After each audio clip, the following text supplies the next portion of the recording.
Welcome to Buckeyes Tomorrow Morning for Thursday, July 27th. I'm your host, Tom Orr. The Notre Dame game is in 37 days, the game against Michigan in 121 days. Big Ten Media Days wrapped up Wednesday inside Lucas Oil Stadium. That's why I'm inside Lucas Oil Stadium. I'm here with Marcus Hartman of the Dayton Daily News, who I think is setting a podcast first by wearing a sports jacket on the podcast. I can't believe I'm wearing like closed-toed shoes. I mean, this is what I consider fancy, but that's okay. Marcus is classing the joint up a little bit.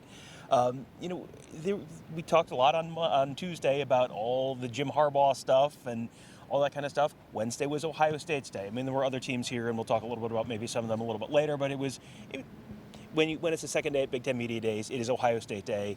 It's all Ohio State reporters. It's all Ohio State news. They're kind of the main driver of a lot of stuff with the conference.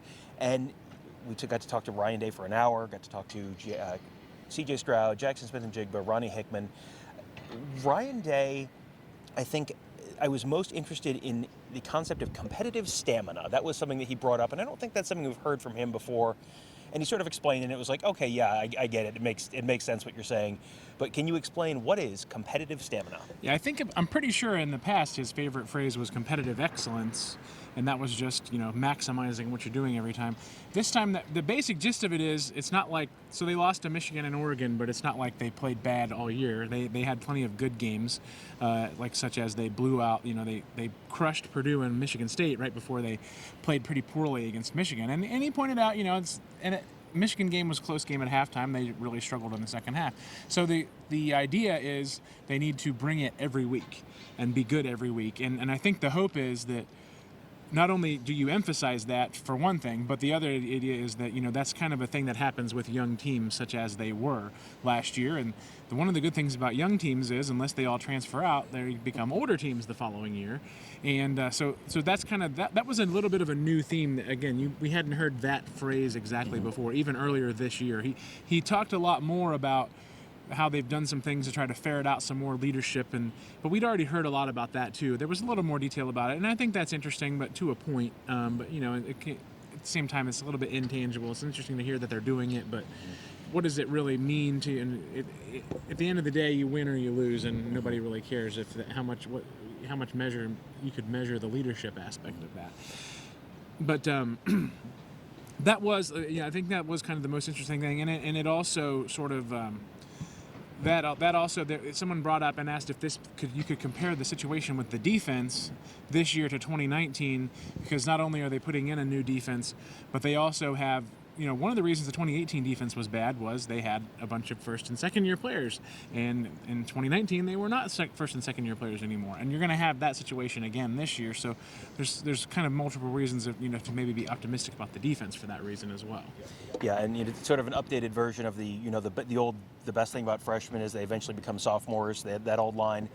It feels like he talked a lot about the fact how young this team was last year. He talked about that first game last year, how that was a scary game because you're going on the road at night at Minnesota with a team full of players who hadn't really had to do it before. CJ Stroud had not thrown a college pass entering that game. Jackson Smith-Njigba had 10 catches for 49 yards in his career coming into that game. I mean, there's a lot that, all these guys who feel like proven veterans now and national award candidates and Heisman candidates, those were unproven question marks a year ago, and no returning starters in the linebacker unit at that point. They really didn't know what they had in a lot of those cases, and that was something that he talked about how scary that was. And this year, well, you're going into a first game where now you've got some more veterans in a lot of those places.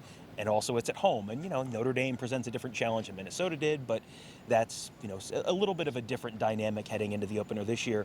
The one thing he said, though, the expectation last year, the expectation this year, the expectation remains the same. Beat Michigan, win the Big Ten, win the national championship. Those are the three keys to what what defines a successful season in Columbus. And, every time you talk to anyone about that Michigan game last year, you get the sense that is there was the year where they lost to Clemson in the Fiesta Bowl, and that really was like the driving force. You kind of get the sense that Michigan game has really stuck with them in a way that it's really driving a lot of what has happened the last 8 months or so inside that building. Well, and a lot of it is like the stuff that we all know happens because we talk about bragging rights and stuff like that, and that becomes a cliche, but it's true. Like there's been nonstop talk about the game from both sides. So they're not just saying they get reminded, they really do get reminded about it, and not just because it's in the facility. Like, I mean, it comes up all the time on social media, in regular news reports and stuff that we do. Just organically, it comes up. So I was kind of interested. That really did manifest itself even a little more than I kind of thought it was going to in my subconsciously. Obviously it's a thing, but it's not like people were even trying to force it. I mean, it's just legitimately a major part of it. And of course it helps when, if both sides are also saying, well, yeah, we're still doing the daily things and we're still putting a focus on it. It's not like back in the olden days when you would have Michigan deflecting all those questions and trying to act like it wasn't a story, which also then in itself became a story. So yeah, it was obviously the Ohio State guys kind of were able to confirm how much that bothered him. Stroud had an interesting take on that. He said, honestly, he doesn't look at it. He looks more at the positives he can take from the game because of the things he needed to learn from the game, I think was the way. He said it better than that, but it was something of that effect. Like, he's watched it and seen how he could be a better game manager in terms of what he was going for from here to here, move better in the pocket, and a handful of other things that he thinks he can become a better player based on the things he did not to his best in that game. So that was kind of an interesting way that he spun that too. And that was just an example of how, that, again, you're always going to say that game is something that comes up all the time, but it's really kind of lived itself out in real time this week. Yeah, and we'll get to a little bit more on CJ Stroud in a second, but I wanted to wrap up the Ryan Day section of the show with a very funny story. There was a question of, okay, the USC and UCLA news broke. We all, I think everyone remembers where they were when they heard the USC and UCLA news. Ryan Day was in possibly one of the funniest possible scenarios that you can envision Ryan Day being in to find when he found out about the USC and UCLA news. What was Ryan Day doing? And more importantly, who was Ryan Day with at the time that he found out about it? Apparently he was playing golf with Chip Kelly at, I forget exactly where they said the event was, and they started getting, the reports started coming in, and Day just kind of called out, hey, Chip, we're in the same conference now. And then they both talked to their ADs and kind of confirmed it and everything, and so they were able to sort of, that washed over them there at the same time. Yeah, and those guys are both New Hampshire guys. I believe that it was a golf event in New Hampshire. They maybe University of New Hampshire related, I don't know, but yeah, it was of all the people to be there with, the head coach of UCLA, there with the head coach of Ohio State in New Hampshire. Sure, why not? Yeah, that was I thought that was very funny that. Those two guys were together and then found out, hey, by the way, we're going to be playing each other in a couple of years. You mentioned CJ Stroud. CJ Stroud to me, and you also mentioned earlier the sort of intangible stuff, and CJ Stroud to me just has a very different presence this year. Last year he was, when we talked to him, he was a little bit tight. He was a little bit, I don't know, nervous to talk to us or just not totally comfortable in his role and who he is. This year, boy, he was very loose. It was very, joking around, having fun. And, this is one of those things where, if they win the national championship, that'll get retroactively, it's confidence and he's really in control of everything. And if they lose two games, then, oh boy, well, he was getting cocky and he was, everything gets spun to match whatever the narrative ends up being. But there is a different vibe about CJ Stroud right now.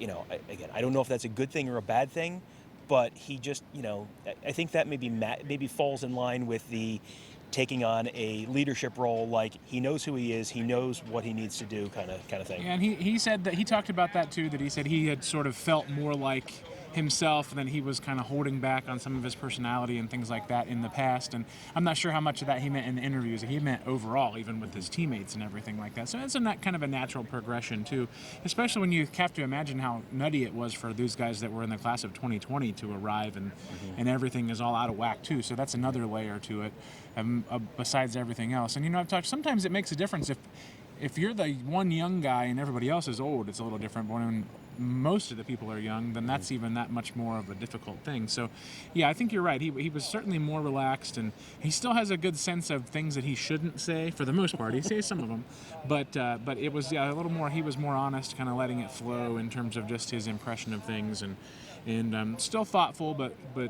I think he was putting more of himself out there. He did at one point during the interviews, talked about the fact that he maybe had been doing, sometimes said a little too much last year, or been a little too loose with some things last year, and basically said, Jerry and Mike are the SIDs. Jerry and Mig and Mike Bassford. Jerry and Mike talked to me a little bit about that, and went over to Mike and said, thanks, thank you for thank you for dialing this back, and not having too much personality out there. He is definitely a little bit of a different vibe around him this year. Jackson Smith-Njigba, kind of the same thing. Oh, before we move off of CJ Stroud, I did want to talk about basketball a little bit. CJ Stroud talked about the fact that he played Jackson Smith-Njigba in basketball. Talked about how Ryan Day talked about how Jackson Smith-Njigba was the most competitive person he's ever been around, basically. And CJ Stroud, basically said, yeah, he's competitive, but I did beat him like 9 straight times in horse. And that got a whole basketball conversation going. And Cade Stover, apparently quite a basketball player. DeJuan Jones, obviously, we know he plays ball at a high level. CJ Stroud, with the Ohio State football players playing basketball against the Ohio State basketball team, how did CJ Stroud think that game was going to go? He said that they, I don't think he said they would they were better, but he said they could beat them. He thought that like a team of Ohio State basketball players could beat the current Ohio State basketball team. Yeah, football players. The football could players, beat yeah. So team of the football players, and so that was interesting. Yeah, he named the two. So he said Jones, obviously, he said is the most polished basketball player, and then he said Cade Stover, and I forget the other. He said he had 2 guys who were like the best basketball players, and one of them was Cade Stover, and I forget who the other one was. But and then talking about I'm sure a handful of those guys had all played, and you'd have some size out there, it would make a big difference when you would be able to at least run out the legit 6'8" guy who knows what he's doing in terms of, especially ironically, since Ohio State doesn't necessarily carry a lot of big guys on the basketball team, I suppose. Maybe that's what the secret would be, to import DeJuan Jones in March. Pound DeJuan Jones down in the paint. Might have been JT Tuimoloau. He was talking about, there were a couple of people who brought up JT Tuimoloau and how athletic he was, and how this is probably not breaking news that JT Tuimoloau might be on the verge of potentially a very big season. Yeah. Sounds like everyone thinks JT Tuimoloau might be kind of on the verge of a very big season. Jackson Smith-Njigba did talk about the sort of the challenge ahead, and this is sort of in line with the competitive stamina thing from Ryan Day. You can sometimes you can tell what they're talking about behind closed doors, because you hear the same basic thing coming out of a couple different people. It's like, okay, so this is probably a point of emphasis this year. And Jackson Smith-Njigba said 15 straight weeks, we have to send a message, starts with Notre Dame. I think that when you hear something like that, and you hear sort of a different term for it from Ryan Day, very clearly, they talked all about how, Coach Mick has really been working them hard, and it's been a little bit different with Coach Mick.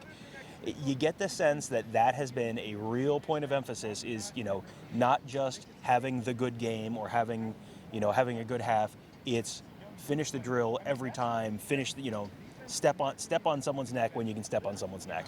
Yeah, and that was another thing that Day had brought up about, he was happy in the Rose Bowl that they came back, because he actually pointed out, I'm sort of curious, I want to go back now and look at this, how rarely they actually have like a fourth quarter comeback, because most of the teams they just jump on right away, and the losses they were sort of playing from behind the whole time.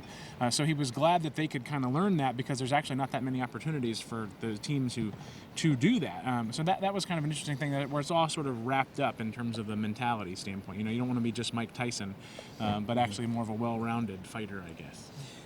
And a couple of quick notes of people to know. Josh Fryer, Josh Proctor sound like they are both good to go for the start of fall camp. Players will report next Wednesday, which is the 3rd, I believe, and then fall camp will open on the 4th. The first practice is next Thursday, the 4th. So, and then one other guy to know, Lathan Ransom, safety. He broke his leg in the Rose Bowl. He has been, I think, ahead of schedule on his rehab, working very hard with trainer Adam Stewart. He is, not quite 100% yet, but it sounds like he will be able to go during fall camp and will be full go at some point during fall camp.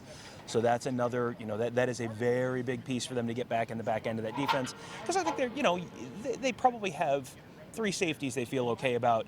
If you've got a couple more guys back there and then someone gets hurt or whatever, that's really going to be big, and be able to rotate guys and all that kind of stuff.